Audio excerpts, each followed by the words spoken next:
Hello and welcome to a Brudiclad Telchor Engineer budget commander deck for under £40, roughly $50. And today I'm going to go over a small deck which is to do with all the tokens and how you play Brudiclad for getting haste from his abilities. Without further ado though, let's go into the creatures, shall we? First, let's talk about the main person himself. That would be Brudiclad Telchor Engineer. He is a 6 costing commander, being blue and red.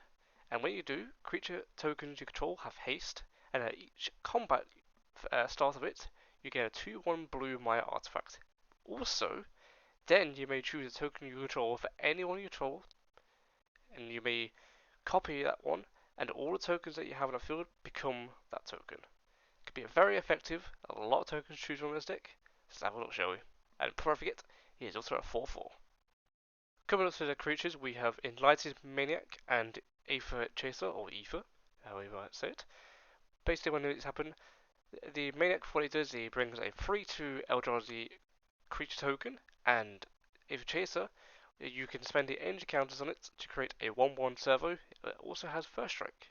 I should also mention, by the way, in this deck, there are, I believe, 31 tokens.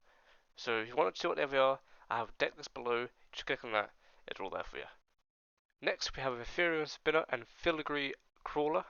So the first one being that whenever you cast a mana value of 4 or greater spell, you may create a 1/1 Fopt with Flying. And with the Crawler, you also, when it dies, you can also make a Fopt with Flying 1/1 as well. But keep an eye on these creatures, a lot of artifact creatures, and we have synergies with them. You'll see it later on the deck. Next up, we have Garapor Gearcrafter and Goblin Instigator. The first being also, when it enters the battlefield, we create a 1/1 Fopter, and with the Goblin Instigator, it allows us to create a 1/1 Goblin. Said there is lots of tokens in this deck, and I hope you're ready to try and find tokens or use Infinity tokens to draw on. A lot easier for you. Next, we have Moonblade Shinobi and Prosperous Pirates. Moonblade Shinobi allows us to have Ninjutsu. Also, whenever it deals combat damage to a player, you create a 1/1 blue illusion creature token with Flying. And for Prosperous Pirates, when it enters the battlefield, we create 2 treasure tokens. Next, we have Sailor Means and Searchlight Companion. Sailor Means allows us to, on entry of the battlefield, create another treasure token, and Searchlight Companion has Flying, and when it enters the battlefield, create a 1/1 colorless Spirit token. A lot of things we have, by the way, are tokens can fly, so keep an eye on those. Beetleback Chief and Mishara's Self-Replicator. First one giving us 2 1/1 red goblin creature tokens, and the next allows us whenever we cast a historic spell, so that includes artifacts, legendaries, and sagas, you may pay 1. If you do, you may copy Mishara's Self-Replicator. So keep copying 2/2s over and over. And lots of artifacts, like I said, so if you keep track of them, a lot of these can spawn out really quick for you. Next, we have 2 big ones for this deck. Avika, or Avika, whatever you like to say, Enigma Goliath, and Talrand's Sky Summoner. Let's talk about the first, shall we? The first one being a 7 costing, but it has Flying, Ward Free, which is Ward Free with Pay Free Life. Also, though, whenever you cast a non-creature spell, create X red Phyrexian Goblin creature tokens, where X is the cost of that spell. Then, if we combine that with Talrand, whenever you cast an instant or story spell, create a 2/2 blue Drake. This can get out of hand really quickly. Plus, if we have our commander out and we choose the 2/2 blue Drake with Flying for all these goblins, it's going to get really out of hand. We have a fair few high costing spells, and if we combine, like I said, it's going to get really, really insane over the field. And remember, they all have haste if they do. So it's going to be incredible, these cards. Keep an eye on these cards. Yes, they're a bit expensive in terms of mana, especially a Vika, but I think it's definitely worth it. Murmuring Mystic and Tialani's Summoner. The first being whenever you cast an instant or sorcery spell, create a 1/1 blue flying illusion token with Flying. And for the Summoner, it has Ascend, and also you'll need City's Blessing for this one.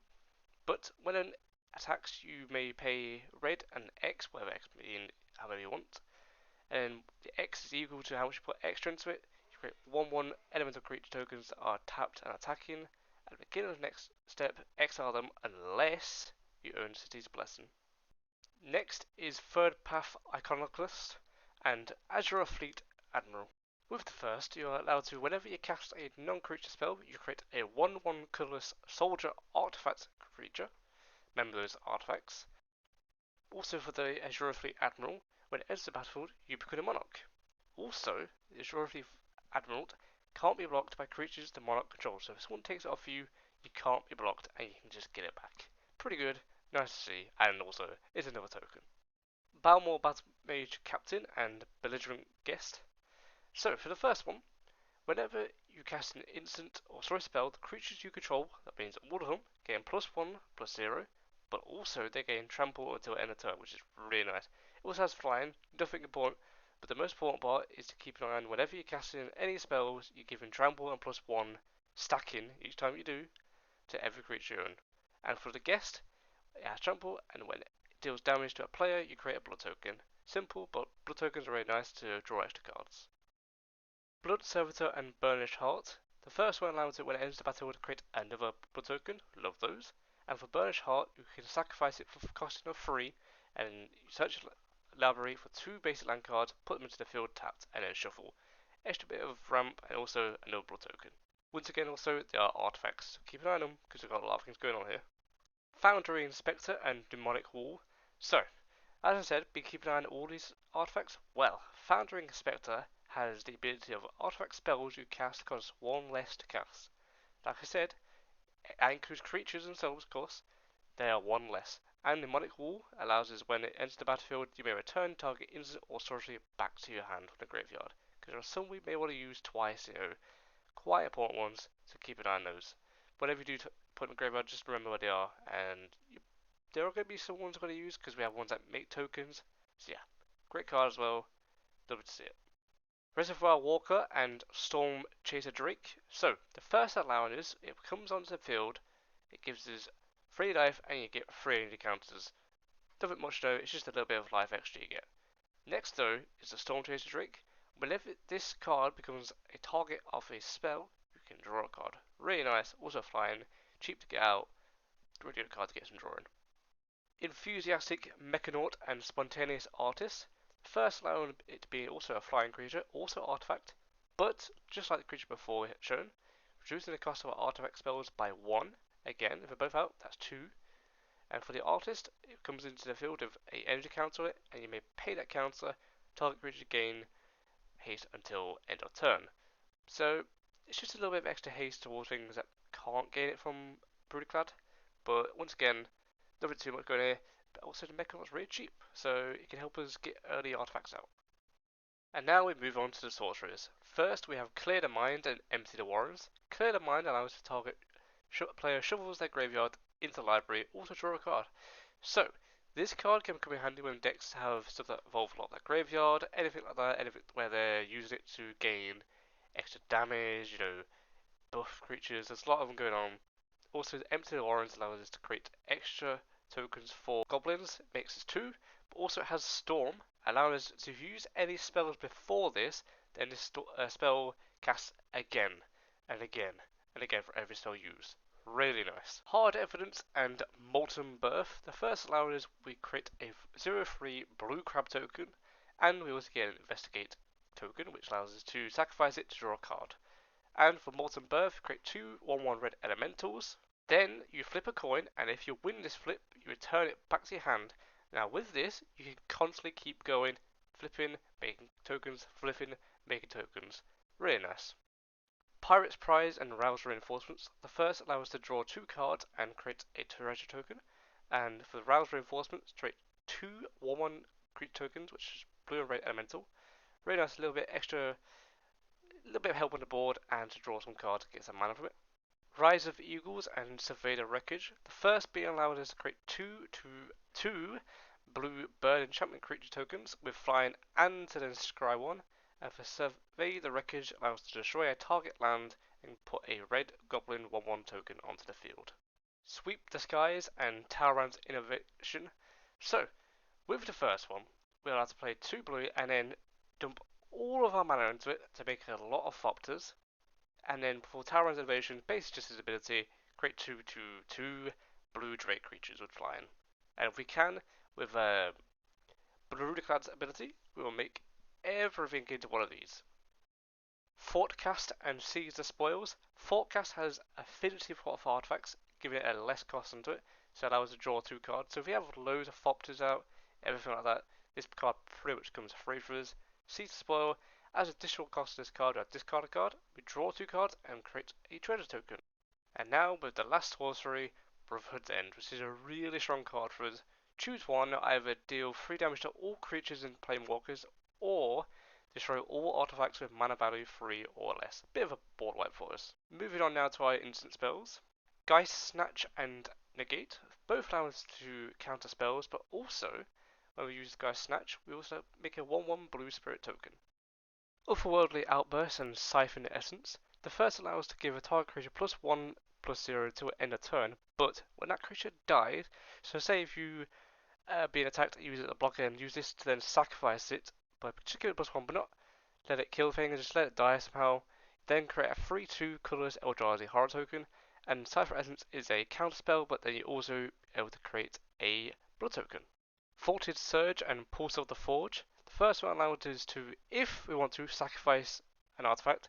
That will deal 4 damage. If not, it will just deal 2. And for Faulted Surge, we can do 4 damage to a player and we're able to return it back to our hand. And to finish off the instant spells, a simple counter spell, because of course, we're blue.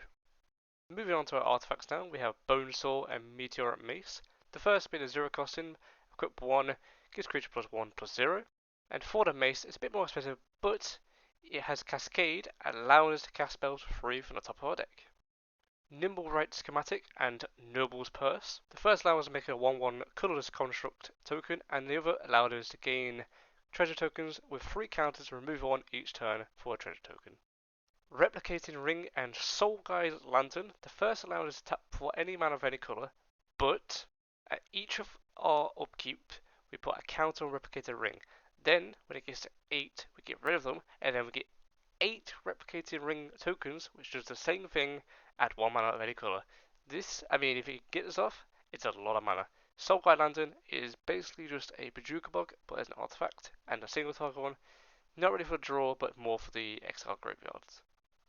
Golem Foundry and Encroachment Micro Synth. So these cards, with the Foundry, it allows us every time we cast an artifact spell, we'll put a counter on it, and then we remove 3 counters, and we can make a 3/3 colorless golem. Incredible, a lot of spells to use. Next with the Encroaching, so everything we have becomes an artifact, included on the field, in our hands, it all becomes artifacts. Like I said, we have things like that goes towards a foundry, goes towards reducing the cost. Remember that they all go towards it now. Next is a Is It Signet and Worn Power Stone, just to tap for a bit more mana.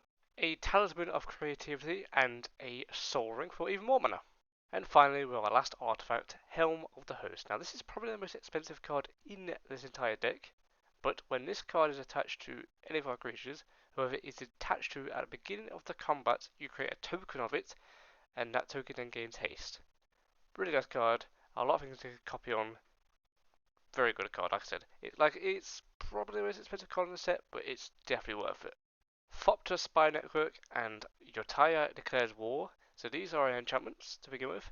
Thopter Spy Network is one of my favourite cards. Again, with each upkeep, you create a Thopter token, and whenever you deal damage to one or more artifact, you draw a card. And with the Saga, you can make a Thopter, you can deal damage based on how many artifact shelves you tap them, and the other one make it into a 4/4 base power. And now for our last enchantment. When it enters the battlefield, Bitter Reunion, which is what this card is, you may discard a card. If you do, you draw 2 cards, and paying 1, you can make it that you sacrifice the card, and then creatures you control gain haste until the end of turn.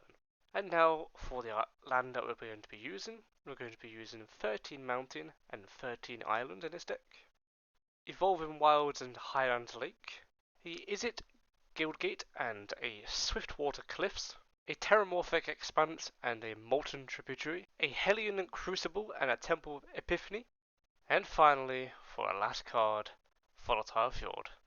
And that is the entire deck list. Thank you for watching. I try to make this as a budget as possible. Like I said, for me it's about £40 because I'm from the UK, but in dollars it's just roughly under 50. There's a lot of cards you can put in here that could upgrade the deck really easily. Like I said, the thing that's becoming most annoying is dealing with tokens. Now you've got 2 ways to do it. You can buy tokens outright, that's your own choice. Or you can use something called affinity tokens, where the blank pieces of card, but you can actually write them and they just erase off. Really good product I recommend if you want to. Like I said, if you want to look at the deck list, it's in the description. It's all there for you. Thank you for watching. Like usual, this has been fun. You know, the first episode. What am I even saying at this point? The first deck that I made, it did pretty good, and I'm happy with it. And I'm gonna keep going. Like I said, not gonna stop. Any suggestions for anything you want to see, any sort of decks, anything at all, please put them below. I'll do them. I'll get them straight away. I'll respond to them. But yeah, as usual, thank you for watching. If you enjoyed, sub button, like, all the usual stuff you usually hear. And until next time, when you see a new deck, I'll see you there.